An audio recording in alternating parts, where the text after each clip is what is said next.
गौरींचं आवाहन, पूजन आणि विसर्जन कसं करावं? गणपती स्थापनेनंतर एक महत्त्वाचा सण म्हणजे ज्येष्ठ गौरींचं पूजन. आपल्यापैकी बऱ्याच जणांच्या घरात हे समृद्धीकारक व्रत केलं जातं. भाद्रपद शुद्ध पक्षात अनुराधा नक्षत्रावरती गौरींना आवाहन केलं जातं, म्हणजेच आमंत्रित केलं जातं. ज्येष्ठा नक्षत्रावर त्यांचं पूजन केलं जातं आणि मूळ नक्षत्रावरती त्यांचं विसर्जन केलं जातं. यावर्षी 2025 साली ज्येष्ठा गौरींचं आगमन होणार आहे 31 ऑगस्ट 2025 रोजी. त्यांचं पूजन होईल 1 सप्टेंबर रोजी आणि विसर्जन 2 सप्टेंबर रोजी. शास्त्रोक्त विधिवत मंत्रांसह ज्येष्ठा गौरींचं आवाहन, पूजन आणि विसर्जन कसं करावं? आवाहन, पूजन आणि विसर्जनाचा यावर्षीचा मुहूर्त काय आहे? साधी सोपी पूजा आपण बघणार आहात, परंतु शास्त्रोक्त मंत्रांसह आपल्याला ही पूजा करायची आहे. सर्व मंत्र मी या व्हिडिओमध्ये लिहून दिले आहेत. आपल्याला जमलं तर सोबत मंत्र पठण करा, नाही जमलं तर हा व्हिडिओ लावून द्या. फक्त ऐकून सोबत कृती करा. एक आगळं वेगळं समाधान आपल्याला नक्की लाभेल. आपल्या शंका असतील नक्की विचारा कमेंट बॉक्समध्ये. ओम महालक्ष्मी नमः नक्की लिहा. गणपती स्थापनेची शास्त्रोक्त पूजेचा व्हिडिओ आपल्या चॅनलवर आहे, तो देखील बघावा. प्रथम बघूया या वर्षीचा ज्येष्ठा गौरी आवाहन, पूजन आणि विसर्जनाचा मुहूर्त काय आहे. गौरींचं आवाहन आपल्याला करायचं आहे 31 ऑगस्ट 2025 रोजी. आवाहनाचा मुहूर्त असणार आहे दुपारी 12 वाजेनंतर संध्याकाळी 5:30 वाजेपर्यंत. त्यानंतर ज्येष्ठा गौरींचं पूजन आपल्याला करायचं आहे 1 सप्टेंबर रोजी. पूजनाचा मुहूर्त आहे सकाळपासून संध्याकाळी 6:45 वाजेपर्यंत. या दरम्यान आपण महानैवेद्य आरती करून घ्यावी. आणि गौरींचे विसर्जन आपल्याला करायचं आहे 2 सप्टेंबर रोजी. विसर्जनाचा म्हणजेच अक्षता टाकण्याचा जो मुहूर्त आहे तो आहे सकाळपासून रात्री 9:51 आता आपण बघूया गौरींचं आवाहन कसं करावं, याचा विधी काय आहे. गौरी आवाहन म्हणजे माता लक्ष्मीला आपल्या घरामध्ये आमंत्रित करायचं, तिचं स्वागत करायचं. 31 ऑगस्ट रोजी आपल्याला गौरींचं आवाहन करायचं आहे. प्रत्येकाच्या घरी वेगळ्या रूढी असतात, परंपरा असतात. काहींच्या घरी 2 उभ्या महालक्ष्मी असतात, काहींकडे महालक्ष्मी आणि 2 बाळे असतात, काही ठिकाणी एकच बाळ असतं, तर काही ठिकाणी मूर्ती किंवा मुखवटे नसून नदीतील खडे घरी आणून महालक्ष्मीचं प्रतीक समजून त्यांची स्थापना आणि पूजा केली जाते. आपल्याकडे जी रूढी असेल, परंपरा असेल, त्या पद्धतीनं आपण पूजन करावं. गौरी आवाहनाच्या 1-2 दिवस अगोदरच आपलं घर स्वच्छ करून घ्यायचं. घरामध्ये सगळीकडे गोमूत्र शिंपडावं. आपल्या घरामध्ये गणपती उत्सवामध्ये शांतता ठेवा. आवाहनाच्या दिवशी माता लक्ष्मीचं आपल्याला स्वागत करायचं असतं. आपल्या घरामध्ये माता लक्ष्मी प्रवेश करत असते. ज्या ठिकाणी शांतता असते त्याच ठिकाणी माता लक्ष्मी येते. त्यामुळे घरामध्ये वाद विवाद, भांडणं टाळायची, शांतता ठेवायची. गौरी आव्हानाच्या दिवशी म्हणजेच 31 ऑगस्टच्या दिवशी सकाळी लवकर उठायचं, स्नान करायची, आपली देवपूजा करून घ्या. ज्या ठिकाणी आपल्याला गौरींची स्थापना करायची आहे ती जागा स्वच्छ करावी. त्या ठिकाणी डेकोरेशन करा. आपल्याकडे जर पितळी मुखवटे असतील, अगोदरच त्यांना रंगकाम करून घ्या, मुखवटे उजळून घ्यावे. आता घराच्या अंगणामध्ये तसंच संपूर्ण घरामध्ये सर्व खोल्यांमध्ये लक्ष्मीची पावलं काढायची. त्यावरती हळदी कुंकू व्हावं. एक तामण घ्या. तामणामध्ये थोडेसे तांदूळ घ्यायचे आसन म्हणून. गौरींचे मुखवटे त्या तामणामध्ये ठेवायचे तांदळावरती. त्यांच्या डोक्यावरती नवीन वस्त्र ठेवायचं. घरातील सुवासिनीनं हे मुखवटे तामणासह घराच्या प्रवेशद्वाराजवळ न्यायचे. तिथून तुळशीजवळ जावे. तुळशीजवळ जाऊन या मुखवट्यांना हळद कुंकू अक्षता फुलं व्हायची, त्यांचं पूजन करायचं. आता आपण महालक्ष्मी म्हणजेच गौरींना आवाहन करणार आहोत, त्यांना आपल्या घरात आमंत्रित करणार आहोत. अंगणामध्ये ज्या ज्या ठिकाणी आपण लक्ष्मीची पावलं काढली आहेत प्रत्येक पावलावरती तामण टेकवायचं. एक पावलावर तामण ठेवत ठेवत प्रवेशद्वाराजवळ यायचं. सोबत घंटानाद करावा किंवा चमचा आणि ताटली वाजवावी, कारण आपण माता लक्ष्मीचं स्वागत करत असतो. उंबऱ्याजवळ आल्यानंतर ज्याप्रमाणे एखादी नववधू घरामध्ये येताना माप ओलांडलं जातं, जे शुभ असतं, अगदी त्याच पद्धतीनं एक ग्लास घ्यावा. त्यामध्ये तांदूळ भरून घ्यावेत. त्यामध्ये एखादी सुपारी ठेवावी आणि गौरींचं जे तामण आहे त्यानं माप ओलांडायचं आणि महालक्ष्मींचा घरात प्रवेश करायचा. त्यावेळी म्हणायचं, महालक्ष्मी आली सोन्या रुपयाच्या पावलानं आली. महालक्ष्मी आली सोन्या रुपयाच्या पावलानं आली. आता संपूर्ण घरामध्ये ज्या ज्या ठिकाणी आपण लक्ष्मीची पावलं काढली असेल त्या त्या ठिकाणी तामण घेऊन जायचं आणि मग पूजेच्या ठिकाणी तामण घेऊन यावं. आणि आपल्याकडं जशी पद्धत असेल, जसं साडी साज शृंगार करून मुखवटे आणि बाळांचे देखील स्थापना करावी. आता आपण आवाहनाचे मंत्र म्हणणार आहोत. महालक्ष्मी तसेच बाळ दोन्हींवरती प्रथम अक्षता व्हायच्या. पुढील मंत्र म्हणायचा, श्री महालक्ष्मी नमः. आवाहनपूर्वक आवाहनार्थे अक्षतां समर्पयामी. म्हणजेच आपण गौरींचं आवाहन केलं, गौरींना आपल्या घरामध्ये आमंत्रित केलं, गौरींचं स्वागत केलं. यानंतर गौरींना हळद कुंकू व्हावं, त्यांना फुलं व्हावी, अक्षता व्हाव्यात. श्री महालक्ष्मे नमः. गंधाक्षता पुष्पम समर्पयामी, हरिद्राम कुंकुम च समर्पयामी. प्रत्येकी 16 अशा 2 दुर्वांच्या जोड्या महालक्ष्मींना व्हाव्यात. श्री महालक्ष्मे नमः. दुर्वांकुरान समर्पयामी. फुलं अर्पण करा. श्री महालक्ष्मे नमः. पुष्पम समर्पयामी. 5 वेळा सुवासिनींनी महालक्ष्म्यांना औक्षण करावं. श्री महालक्ष्मी नमः. दीपम समर्पयामी. त्यानंतर अगरबत्ती लावा, अगरबत्तीने ओवाळावं. धूपम समर्पयामी. दूध साखरेचा आणि खिरापतीचा नैवेद्य दाखवायचा. श्री महालक्ष्मी नमः. नैवेद्यम समर्पयामी. यानंतर आरती करावी. गणपती बाप्पाची आरती आणि देवीची आरती या 2च आरत्या करायच्या. खिरापतीचा प्रसाद वाटून द्यावा. अशा पद्धतीनं पहिल्या दिवशी गौरी आवाहन करावं. दुसऱ्या दिवशी म्हणजेच 1 सप्टेंबर रोजी आपल्याला गौरी पूजन करायचं आहे. गौरी पूजनाची तयारी आपण करू शकता. गौरी पूजन ज्येष्ठा गौरींच्या पूजनामधील अत्यंत महत्त्वाचा दिवस असतो. या दिवशी महानैवेद्य केला जातो, ज्यामध्ये पुरणपोळी, बेसनाचे लाडू तसंच 16 भाज्यांचा नैवेद्य दाखवला जातो. 16 भाज्या मिळाल्या अतिउत्तम, नाही मिळालं तर पडवळ आणि पंचामृत या दोन्हींचा नैवेद्यामध्ये समावेश असावा. ज्येष्ठा गौरींचं पूजन कसं करायचं, यामध्ये प्रामुख्यानं प्राणप्रतिष्ठा आणि गौरींना महाअभिषेक केला जातो. पूजेसाठी लागणारं साहित्य जवळ घेऊन बसा. या पूजेसाठी आपल्याला साहित्य लागेल हळद, कुंकू, गुलाल, रांगोळी, तांब्या, तामण, पळी, पाट, गंध, अक्षता, बुक्का, फुले, तुळशीपत्र, दुर्वा, उदबत्ती, कापूर, निरांजन, विड्याची पानं, कापसाच्या वस्त्रमाळ आपल्याला 4 लागतील. 2 बाळांसाठी, 2 गौरींसाठी. त्यानंतर सुपारी, फळे, नारळ, गुळ खोबरं, पंचामृत म्हणजेच दही, दूध, साखर, मध आणि तूप एकत्र करून पंचामृत करून घ्यायचं. गौरींचे दोरे हळदीमध्ये भिजून घ्यावेत. इत्यादी सर्व साहित्य जवळ घेऊन बसा, म्हणजे आपल्याला सारखं सारखं उठावं लागणार नाही. आता आपण पूजेला सुरुवात करणार आहोत. आपल्या कपाळाला हळद कुंकू लावून घ्यायचं. पुरुष ही पूजा करणार असतील, आपण फक्त कुंकू लावा. पुढील मंत्र म्हणायचा. चंदनस्य महत्पुण्यम पवित्रम पापनाशनम आपदाम हरे नित्याम लक्ष्मी श्रेष्ठकी सर्वदा. यानंतर आपण दीपपूजन करणार आहोत. शुद्ध तुपाचा दिवा लावायचा. दिव्याला हळद, कुंकू, अक्षता, फुलं व्हायची.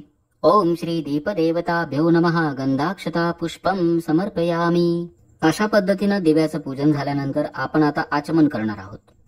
आचमन म्हणजे काय, तर भगवान विष्णूंची 24 नावं पठण करायची. त्यासोबत शुद्ध जल प्राशन म्हणजे शुद्ध जल पिऊन घ्यायचं, ज्यामुळे आपल्या मनाची, शरीराची शुद्धी होते. आपलं पूजेमध्ये एकाग्रता वाढते, पूजा चांगली होते. शुद्ध जलानं भरलेला एक तांब्या घ्यायचा. पळी किंवा चमचा घ्यावा. तामण घ्या. भगवान विष्णूंची 24 नावं पुढे मी पठण करणार आहेत. त्यातील पहिली जी 3 नावं आहे, या 3 नावांचा उच्चार करताना डाव्या हातानं उजव्या हातामध्ये पळीवर पाणी घ्यायचं. नावाचा उच्चार झाल्यानंतर पाणी पिऊन घ्यायचं. चौथ्या नावाच्या उच्चाराला पाणी तामणामध्ये सोडून द्यायचं. असं आपल्याला 2 वेळा म्हणजेच द्विराचमन करायचं आहे. डाव्या हातानं पळीभर किंवा चमचाभर पाणी उजव्या हातामध्ये घ्यायचं. ओम केशवाय नमः स्वाहा. पाणी पिऊन घ्या. पुन्हा पाणी घ्यायचं. ओम नारायणाय नमः स्वाहा. पाणी पिऊन घ्यावं. ओम माधवाय नमः स्वाहा. पाणी पिऊन घ्या. ओम गोविंदाय नमः. तामणामध्ये पाणी सोडून द्यायचं. पुन्हा हीच कृती करायची म्हणजे द्विराचमन. ओम केशवाय नमः स्वाहा. ओम नारायणाय नमः स्वाहा. ओम माधवाय नमः स्वाहा. ओम गोविंदाय नमः. आता हात जोडावे. ओम विष्णवे नमः. ओम मधुसूदनाय नमः. ओम त्रिविक्रमाय नमः. ओम वामनाय नमः. ओम श्रीधराय नमः. ओम ऋषिकेशाय नमः. ओम पद्मनाभाय नमः. ओम दामोदराय नमः. ओम संकर्षणाय नमः. ओम वासुदेवाय नमः. ओम प्रद्युम्नाय नमः. ओम अनिरुद्धाय नमः. ओम पुरुषोत्तमाय नमः. ओम अदक्षजाय नमः. ओम नरसिंहाय नमः. ओम अच्युताय नमः. ओम जनार्दनाय नमः. ओम उपेंद्राय नमः. ओम हरे नमः. गणपती बाप्पाचं ध्यान करायचं. गायत्री मंत्र म्हणावा. प्राणायाम करताला अवश्य करा.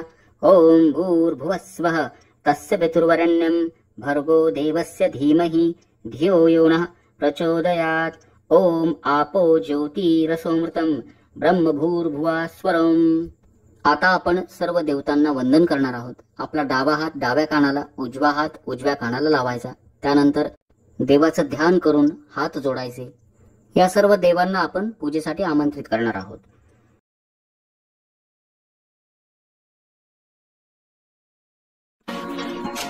This is me and I'm मन करून हात जोडायचे. या सर्व देवांना आपण पूजेसाठी आमंत्रित करणार आहोत. ओम श्री महागणपते नमः. इष्ट देवताभ्यो नमः. श्री सरस्वते नमः. श्री गुरुभ्यो नमः. कुलदेवताभ्यो नमः. ग्रामदेवताभ्यो नमः. श्री स्थानदेवताभ्यो नमः. वास्तुदेवताभ्यो नमः. मातृपितृदेवताभ्यो नमः. सर्वेभ्यो देवेभ्यो नमः. सर्वेभ्यो ब्राह्मणेभ्यो नमः. सर्व देवतांना वंदन केल्यानंतर आपण आता या पूजेचा संकल्प करणार आहोत. संकल्प केल्यानं कार्यसिद्धी होते.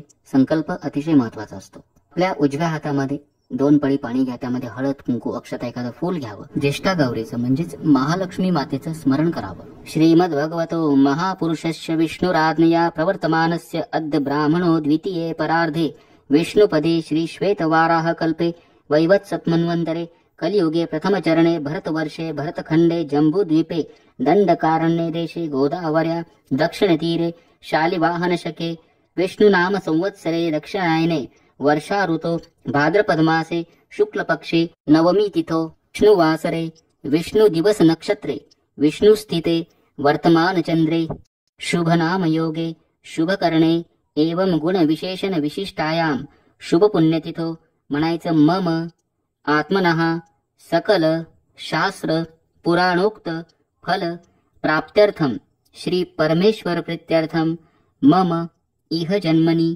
जन्मांतरे च अखंडित सौभाग्य पुत्र पौत्रादि अभिवृद्धि धनधान्य दीर्घायुष्यादि सकल सिद्धि द्वारा ज्येष्ठा गौरी व्रतांगत्वेन प्रतिवार्षिक विहितम श्री महालक्ष्मी देवता प्रीत्यर्थम यथा ज्ञानेन यथा मिलितोपचार द्रव्ये षोडशोपचार पूजनमहं करिष्ये. आपल्या उजव्या हातातील पाणी तामनामध्ये सोडून द्यायचं. हे पाणी झाडाला घाला, तुळशीला घालू नका. अशा पद्धतीनं संकल्प केल्यानंतर आपण आता कलश स्थापना करणार आहोत. शुद्ध पाण्यानं भरलेला कलश किंवा तांब्या घ्यायचा. त्यावरती खालून वर कुंकुवानं 5 रेषा काढायच्या. कुंकुवानं स्वस्तिक काढायचं. कलशामध्ये हळद, कुंकू, अक्षता, एखादं फूल, बदाम, सुपारी, एखादं नाणं टाकावं. कलशावरती 5 विड्याची पानं ठेवावीत. त्यावरती नारळ ठेवावा. नारळावर देखील स्वस्तिक काढायचं कुंकुवानं. गौरींच्या उजव्या हाताला कलशाची स्थापना करायची. थोड्याशा अक्षता आसन म्हणून ठेवायच्या. त्यावरती हा कलश स्थापन करायचा. कलशाची हळद, कुंकू, अक्षता, फुलं वाहून पूजा करायची. पुढील मंत्र म्हणायचा. कलशस्य मुखे विष्णुः कंठे रुद्रसमाश्रितः मूले तत्र स्थितो ब्रह्मा मध्ये मातृगणः स्मृतः कुक्षो तु सागरः सर्वे स्वप्तद्वीपा वसुन्धरा ऋग्वेदेथ यजुर्वेदः सामवेदो अथर्वणः आयान्तु देवपूजार्थं दुरितक्षयकारकः गंगे च यमुने चैव गोदावरी सरस्वती नर्मदे सिन्धु कावेरी जलेऽस्मिन् सन्निधिं कुरु. ओम कलशाय नमः. गंधाक्षता पुष्पं समर्पयामि. आता आपण गौरींची प्राणप्रतिष्ठापना करणार आहोत. म्हणजेच विशिष्ट मंत्रांचं पठण करून गौरींमध्ये आपण प्राण ओतणार आहोत. हा पूजेचा अत्यंत महत्वाचा भाग आहे. माता लक्ष्मीचं, गौरींचं ध्यान करायचं आणि पुढील मंत्रांचं पठण किंवा श्रवण करायचं, ज्याला प्राणप्रतिष्ठापना मंत्र म्हणतात. ओम आम ह्रीं क्रोम अम यम रम लम वम शम शम सम हम लं क्षम आ क्रोम रोम आम हंसा सोहम अस्यां मूर्तो प्राण इह प्राणः. ओम आम ह्रीं क्रोम अम यम रम लं वम शम शम सम हम लं क्षम आह क्रोम ह्रीं आम हंसा सोहम अस्यां मूर्तो जीव इह स्थितः.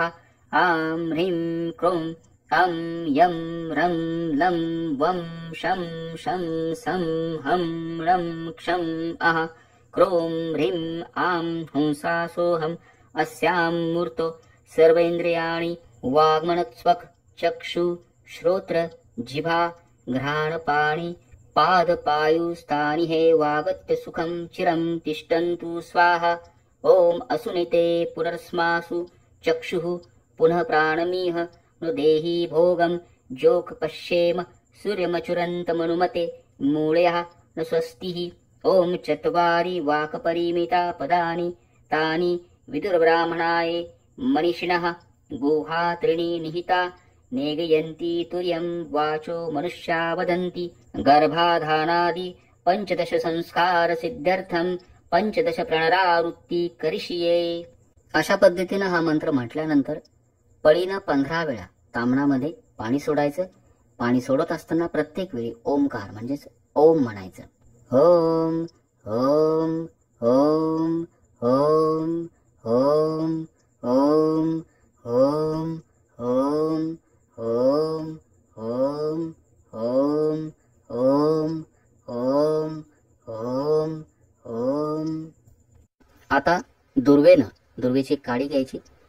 गौरींना तसंच बाळांच्या डोळ्यांना शुद्ध तूप दुर्वेनं लावायचं. पुढील मंत्र म्हणायचा. तच्चक्षुर्देवहितं शुकमुच्चरत पश्येम शरदा शतं जीवेम शरदा शतं इति मंत्रेण देवस्य आज्येन नेत्रोन्मिलनं कृत्वा. गौरींना बाळांना हळद कुंकू अर्पण करावं, गंध लावावं, अक्षता व्हाव्यात, फुलं अर्पण करावी. श्री महालक्ष्मी देवे नमः. गंधाक्षता पुष्पं समर्पयामी हरिद्राम कुंकुम च समर्पयामी. आता आपण गणपती पूजन करणार आहोत. गणपती बाप्पाचं प्रतीक म्हणून तामणामध्ये सुपारी घ्यायची. या सुपारीला आपण प्रथम शुद्ध पाण्यानं, नंतर पंचामृतानं, पुन्हा शुद्ध पाण्यानं स्नान घालणार आहोत. 5 पळी किंवा 5 चमचे शुद्ध जल सुपारीवरती किंवा मूर्तीवरती अर्पण करायचं. श्री महागणपतये नमः शुद्धोदक स्नानं समर्पयामी. त्यानंतर 5 पळी पंचामृत सुपारीवरती अर्पण करा. श्री महागणपतये नमः पंचामृत स्नानं समर्पयामी. त्यानंतर पुन्हा 5 पळी शुद्ध जल अर्पण करायचं. श्री महागणपतये नमः शुद्धोदक स्नानं समर्पयामी. आपण गणपती अथर्व शीर्षानं अभिषेक देखील करू शकता. अशा पद्धतीनं सुपारीला किंवा गणपती बाप्पाला स्नान घालून घेतल्यानंतर सुपारी स्वच्छ पुसून घ्यायची. आपल्या उजव्या हाताला गौरींच्या समोर थोड्याशा अक्षता आसन म्हणून ठेवा.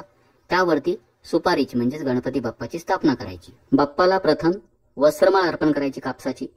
श्री महागणपतये नमः वस्त्रोपवस्त्रे समर्पयामी. बाप्पाला गंध लावावं, चंदन लावावं. श्री महागणपतये नमः विलेपनार्थे चंदनं समर्पयामी. त्यानंतर हळद कुंकू अर्पण करा. श्री महागणपतये नमः हरिद्राम कुंकुम च समर्पयामी. त्यानंतर अक्षता अर्पण कराव्यात. श्री महागणपतये नमः अलंकारार्थे अक्षतान् समर्पयामी. फुलं अर्पण करावीत. श्री महागणपतये नमः पुष्पाणि समर्पयामी. दुर्वा अर्पण कराव्यात. श्री महागणपतये नमः दुर्वांकुरान् समर्पयामी. बाप्पाला समोर गुळ खोबऱ्याचा नैवेद्य दाखवायचा. करंगळी शेजारील जे बोट आहे त्यानं पाण्याचा चौकोन करा. त्यावरती गुळ खोबरं ठेवावं. गुळ खोबऱ्याभोवती 3 वेळा पाणी फिरवायचं. श्री महागणपतये नमः नैवेद्यं समर्पयामी. नैवेद्याच्या शेजारी विडा म्हणजेच जोड पानावरती नाणं, बदाम, खारीक ठेवावी. त्यावरती पळीभर पाणी अर्पण करायचं. श्री महागणपतये नमः मुखवासार्थे पोगी फलतांबूलम सुवर्ण पुष्प दक्षिणान समर्पयामी. अशा पद्धतीनं गणपती बाप्पाचं पूजन झाल्यानंतर शंखाचं पूजन करा. आपल्या उजव्या हाताला शंखाला स्थापित करा. शंखाला गंध व्हावं, अक्षता वाहू नये. ओम श्री शंखाय नमः गंधम समर्पयामी. त्यानंतर घंटेचं पूजन करायचं. आपल्या डाव्या हाताला घंटेची स्थापना करा. घंटेला हळद कुंकू अक्षता फुलं व्हावीत. घंटा देवे नमः गंधाक्षता पुष्पम समर्पयामी. घंटा थोडीशी वाजवायची, ज्यामुळं निगेटिव्ह एनर्जी म्हणजेच नकारात्मक ऊर्जा निघून जाते. आता संपूर्ण पूजेवरती आपल्या स्वतःवरती फुलानं थोडं थोडं पाणी शिंपडायचं. पुढील मंत्र म्हणायचा. अपवित्रः पवित्रो वा सर्वावस्थां गतोऽपि वा यः स्मरेत पुंडरीकाक्षं स बाह्याभ्यंतर शुचिः. या मंत्रामुळे संपूर्ण पूजेची जागेची शुद्धी होते. आता आपण गौरींची षोडशोपचारे पूजा करणार आहोत. गौरीचं म्हणजेच महालक्ष्मी मातेचं ध्यान करायचं. ओम महालक्ष्मीच विद्महे विष्णुपत्न्यै च धीमहि तन्नो लक्ष्मी प्रचोदयात. गौरींवरती बाळांवरती आपण आता 16 संस्कार करणार आहोत. हे संस्कार करत असताना समजा अक्षता व्हायच्या असल्या दुरून व्हाव्यात. पाणी किंवा पंचामृत वाहताना देखील फुलानं दुरूनच व्हायचं. आणि प्रत्येक वेळी दोन्ही गौरी आणि बाळ असतील तर बाळांवरही हे सर्व संस्कार करायचे. प्रथम आवाहन. गौरी मातेला आपण पूजेमध्ये आमंत्रित करणार आहोत. थोड्याशा अक्षता हातामध्ये घ्या. गौरींवरती बाळांवरती अक्षता वाहून द्यायच्या. श्री महालक्ष्मी नमः आवाहनार्थे अक्षतान समर्पयामी. पुन्हा थोड्याशा अक्षता घ्यायच्या. आसन आपण देणार आहोत गौरी मातेला. वाहून द्यायच्या अक्षता. श्री महालक्ष्मी नमः आसनार्थे अक्षतान समर्पयामी. यानंतर पाद्यपूजन म्हणजेच गौरी मातेचे आपण पाय धुणार आहोत. पळीभर पाणी घ्या. फुलानं थोडंसं पाणी गौरींवरती आणि बाळांवरती व्हावं. श्री महालक्ष्मी नमः पादयोः पाद्यम समर्पयामी. त्यानंतर अर्घ्य म्हणजेच गौरी मातेचे आपण हात धुणार आहोत. पळीभर पाणी घ्यावं. त्यामध्ये थोडंसं हळद कुंकू टाकावं, अक्षता टाकाव्यात. फुलानं थोडं थोडं पाणी बाळांवरती आणि गौरी मातेवरती व्हावं. श्री महालक्ष्मी नमः अर्घ्यम समर्पयामी. यानंतर आचमनियम. एक पळी शुद्ध जल घ्यावं. फुलानं थोडंसं शुद्ध जल गौरींवरती आणि बाळांवरती अर्पण करायचं. श्री महालक्ष्मी नमः आचमनियम समर्पयामी. त्यानंतर स्नान. गौरी मातेला आपण स्नान घालणार आहोत. पुन्हा एक पळी शुद्ध जल घ्यायचं. फुलानं थोडंसं पाणी गौरी मातेवरती आणि बाळावरती व्हायचं. श्री महालक्ष्मी नमः स्नानम समर्पयामी. यानंतर पंचामृत स्नान. दूध, दही, साखर, मध आणि तूप एकत्र करून पंचामृत तयार करून घ्यायचं. एक पळीभर पंचामृत घ्या. फुलानं थोडंसं पंचामृत गौरी मातेवर बाळांवरती व्हावं. श्री महालक्ष्मी नमः पंचामृत स्नानम समर्पयामी. पुन्हा एक पळी शुद्ध जल घ्यायचं. फुलानं परत व्हायचं. श्री महालक्ष्मी नमः शुद्धोदक स्नानम समर्पयामी. यानंतर गंधोदक स्नान. एक पळी शुद्ध जल घ्या. त्यामध्ये थोडंसं गंध किंवा कुंकू टाकावं. या पाण्यानं आपण गौरींना स्नान घालणार आहोत. फुलानं हे पाणी गौरींवरती अर्पण करायचं. श्री महालक्ष्मी नमः गंधोदक स्नानम समर्पयामी. पुन्हा थोडंसं शुद्ध जल गौरींना अर्पण करायचं. शुद्धोदक स्नानम समर्पयामी. आता आपण गौरी मातेला म्हणजेच महालक्ष्मी मातेला अभिषेक करणार आहोत. फुलानं थोडं थोडं पाणी दुरूनच गौरींवरती बाळांवरती शिंपडायचं आणि सोबत श्री सूक्ताचं 1 वेळा किंवा 16 वेळा पठण करा. मनोभावे पठण करण्याला अर्थ आहे. 1 वेळा केलं तरी चालेल किंवा ओम श्रीम नमः हा मंत्र 108 वेळा पठण करून पाणी गौरींवरती व्हावं आणि त्यांना जलाभिषेक करावा. अशा रीतीनं अभिषेक झाल्यानंतर आता आपण गौरी मातेला म्हणजेच महालक्ष्मी मातेला वस्त्र अर्पण करणार आहोत. आपल्याला एकूण 4 वस्त्रमाळा अर्पण करायच्या आहेत. 2 गौरींना आणि 2 बाळांसाठी. वस्त्रमाळा गौरींना अर्पण करून द्या. श्री महालक्ष्मी नमः वस्त्रोपवस्त्रे समर्पयामी. गौरींचे दोरे देखील अर्पण करावेत. श्री महालक्ष्मी नमः वस्त्रोपवस्त्रे समर्पयामी. त्यानंतर गौरींना बाळांना हळद कुंकू लावावं, गंध लावावं, अक्षता व्हाव्यात. श्री महालक्ष्मी नमः हरिद्राम कुमकुम च समर्पयामी. अलंकारार्थे अक्षतान समर्पयामी. गौरींना फुले अर्पण करावीत. श्री महालक्ष्मी नमः पुष्पम समर्पयामी. त्यानंतर दुर्वा अर्पण करायच्या. गौरींना 16-16 याप्रमाणे 2 दुर्वांच्या जोड्या आणि बाळांना 8-8 दुर्वांची जोडी अर्पण करावी. श्री महालक्ष्मी नमः दुर्वांकुरान समर्पयामी. त्यानंतर गौरींच्या आणि बाळांच्या डोक्यावरती शिरावरती पडवळ ठेवावं. पुढील मंत्र म्हणायचा. श्री महालक्ष्मी नमः फलानी समर्पयामी. त्यानंतर दिव्यानं ओवाळायचं. दीपम समर्पयामी. अगरबत्ती लावावी. अगरबत्तीने ओवाळावं. श्री महालक्ष्मी नमः धूपम समर्पयामी. यानंतर महानैवेद्य. आपण जो गोड पदार्थांचा नैवेद्य बनवला असेल, 16 भाज्यांचा नैवेद्य आहे, बेसन लाडू असतील, सर्व पदार्थ दोन्ही महालक्ष्म्यांच्या पुढे 2 ताटं वाढावीत. पाण्याचा आपल्या करंगळी शेजारील बोटानं जमिनीवरती पाण्याचा चौकोन म्हणजेच मंडल करून घ्यावं. दोन्ही नैवेद्य दाखवायचे. नैवेद्याभोवती पाणी फिरवायचं 3 वेळा. पुढील मंत्र म्हणायचा. श्री महालक्ष्मी नमः नैवेद्यम समर्पयामी. ओम प्राणाय स्वाहा. ओम अपानाय स्वाहा. ओम व्यानाय स्वाहा. ओम उदानाय स्वाहा. ओम समानाय स्वाहा. ओम ब्रह्मणे नमः. 2 नैवेद्य आपण ठेवले आहेत. प्रत्येक नैवेद्याच्या शेजारी जोड पानावरती एक सुपारी, बदाम आणि खारीक ठेवावी. एक नाणं ठेवावं. त्यावरती श्रेष्ठ बुकिंग हॉटेल्स अगोड़ा में जाओ, अमेजिंग प्राइसेस पाओ. पुढावं. पुढील मंत्र म्हणायचा. श्री महालक्ष्मी नमः मुखवासार्थे पोगीफल तांबूलम दक्षिणाम सुवर्ण पुष्प दक्षिणाम समर्पयामी. यानंतर आरती, कर्पूर आरती आपल्याला करायची असते. महालक्ष्मीची आरती अवश्य म्हणावी. गणपती बाप्पा, देवीची आरती, महालक्ष्मीची आरती, भगवान शंकराची आरती म्हणावी. मंत्र पुष्पांजली म्हणा. स्वतः भोवती उजवीकडून डावीकडे एक प्रदक्षिणा मारायची. पुढील मंत्र म्हणायचा. यानि कानि च पापानि जन्मांतरकृतानि च तानि तानि विनश्यन्ति प्रदक्षिण पदे पदे. पूजेत काही राहिलं असेल तर त्याची क्षमा प्रार्थना म्हणून प्रदक्षिणा मारावी. दोन्ही महालक्ष्मींपुढे एक एक नारळ अर्पण करायचं. श्री महालक्ष्मे नमः. नारिकेल फलम समर्पयामी. दोन्ही महालक्ष्मींची ओटी भरावी. श्री महालक्ष्मे नमः. सौभाग्य द्रव्यम समर्पयामी. यानंतर प्रसादाचं वाटप करा. जेवढं शक्य होईल तेवढं अन्नदान करा. नैवेद्याचं जे ताट असतं त्यातील जे पदार्थ असतात ते आपल्या घरातच खावेत, ते बाहेर देऊ नका. गाईला पान अवश्य द्यावं. कुत्रा असेल कुत्र्याला देखील या दिवशी अवश्य पान द्यावं. तर अशा पद्धतीनं विधिवत शास्त्रोक्त मंत्रांसह आपण ज्येष्ठा गौरींचं पूजन करावं. आता आपण बघूया गौरींचं विसर्जन कसं करावं. 2 सप्टेंबर रोजी आपल्याला विसर्जनाची पूजा करायची आहे. विसर्जनाचा मुहूर्त सकाळपासून रात्रीपर्यंत आहे. अगदी सकाळ सकाळी विसर्जन करू नका. साधारणतः मध्यान्हाच्या वेळी आपण गौरींवरती अक्षता टाकून विसर्जन करावं. तत्पूर्वी ही पूजा करायची. आपल्या कपाळाला हळद कुंकू लावून घ्या. पुरुष जर ही पूजा करणार असेल तर फक्त कुंकू लावावं. त्यानंतर शुद्ध तुपाचा दिवा लावून घ्या. दिव्याचं पूजन करायचं. ओम श्री दीप देवताभ्यो नमः. गणपती बाप्पाचं स्मरण करा.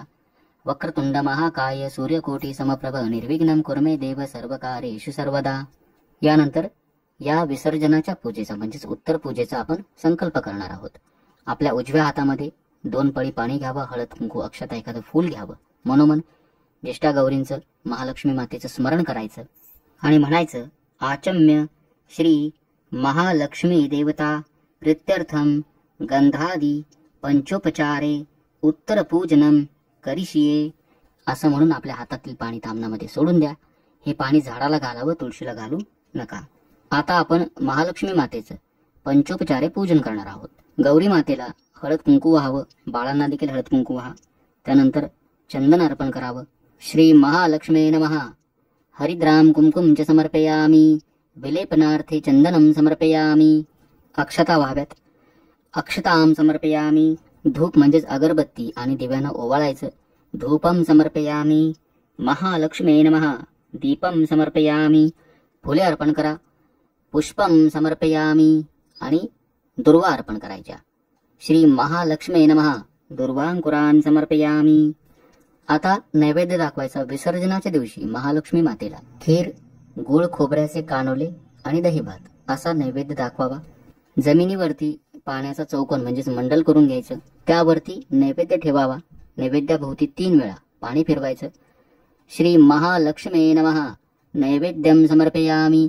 ओम प्राणाय स्वाहा. ओम अपानाय स्वाहा. ओम व्यानाय स्वाहा. ओम उदानाय स्वाहा. ओम समानाय स्वाहा. ओम ब्रह्मणे नमः. यानंतर कापूर लावून आरती करायची. आता आपण विसर्जनाचा विधी करणार आहोत. घरातील सर्व मंडळींनी महालक्ष्मी मातेला नमन करायचं, नमस्कार करायचा, दर्शन घ्यावं. कारण जसे आपण प्राण प्रतिष्ठापनाचे मंत्र म्हणून गौरी मातेमध्ये प्राण ओतले, अक्षता टाकून आपण आता त्यांचं विसर्जन करणार आहोत. म्हणून मनोभावे दर्शन घ्या. आपल्या हातामध्ये अक्षता घ्याव्यात, फुलं घ्यावीत. पुढील मंत्र म्हणायचा. या अंतु देवगणाः सर्वे पूजा मादाय पार्थिवीं इष्टकाम प्रसिद्ध्यर्थम पुनरागमनाय च. ओम तत्सत ब्रह्मार्पणमस्तु. आपल्या हातातील अक्षता गौरी मातेवरती, बाळांवरती वाहून द्यायच्या आणि गौरी मातेचे मुखवटे थोडेसे उत्तर दिशेकडे किंचित हलवावे. अशा प्रकारे अक्षता टाकून हा विसर्जनाचा विधी आपण पूर्ण केला. आता समजा आपण विसर्जन सकाळी केलं, दिवसभर ही पूजा अशीच राहू द्या. लगेच आपण पूजा आवरू नका. दुसऱ्या दिवशी सकाळी पूजा आवरून घ्यावी. 3 दिवसांचं जे निर्माल्य असतं, पूजेचं साहित्य असतं, हे सर्व वाहत्या पाण्यात विसर्जित करा. सुपारी आपण पुन्हा पूजेसाठी वापरू शकता स्वच्छ करून. विसर्जनाच्या दिवशी रात्री जेवणा अगोदर घरातील सुवासिनी गौरींचे दौरे घेतात. गौरींचे दौरे कसे घ्यावेत या पद्धतीनं आपण यावर्षी शास्त्रोक्त मंत्रांसह ज्येष्ठा गौरींचं आवाहन, पूजन आणि विसर्जन करावं. ही पूजा आपल्याला कशी वाटली, आवडली असेल तर लाईक करा. जास्तीत जास्त महालक्ष्मी भक्तांपर्यंत पोहोचवा. याच पद्धतीनं पूजा आपण करणार आहात का मला कमेंट बॉक्समध्ये नक्की सांगा. आपल्या शंका विचारा. श्री स्वामी समर्थ. जय जय स्वामी समर्थ.